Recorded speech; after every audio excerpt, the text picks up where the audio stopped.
For today's video natin ngayon mga abangers ko, ito ang unang ating client ngayon dahil sa sobrang masakit ang kanyang ingrown at madidikit na kanyang mga dry skin.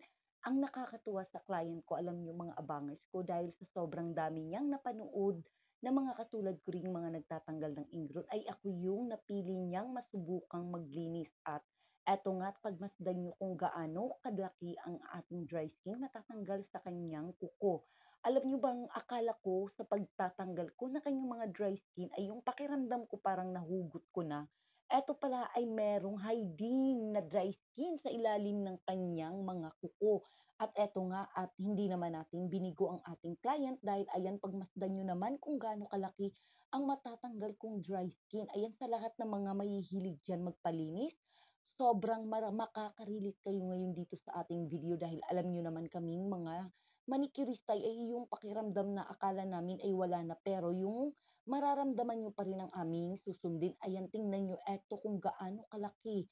Ayan mga abangers ko, ang nakatagong dry skin sa kanyang kuko. Ayan, napakasarap. At yung napakasarap din sa pakiramdam yung hinahanap na satisfaction ng ating client ngayon ay naibigay ko. At sulit naman ang kanyang pagdayo. Ayan, hindi ko na pala naipakita ang ating pagbaba dahil hindi lang siya ang nagpalinis, pati rin ang kanyang misis ay nagpalinis na rin. O 'di ba? Sobrang nakakatabang puso talaga kasi yung pakiramdam ng, alam niyo yung kahit na napakalayo ko ay hindi alintana nila yung layo upang ako'y masubukang maglinis ng kanilang mga kuko.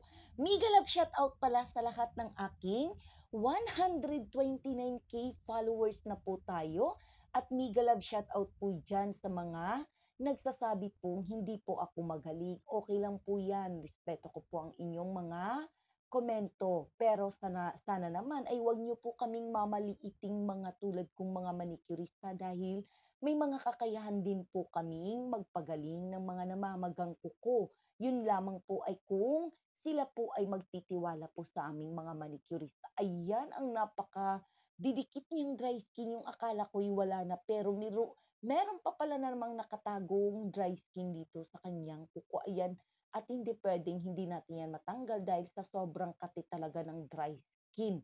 Relate dito ang mga madidikit at napakaraming mga dry skin dahil mararamdaman niyo na kahit gaanong pagtanggal at pagkalkal namin ay parang nandun pa rin yung kati niyong mararamdaman.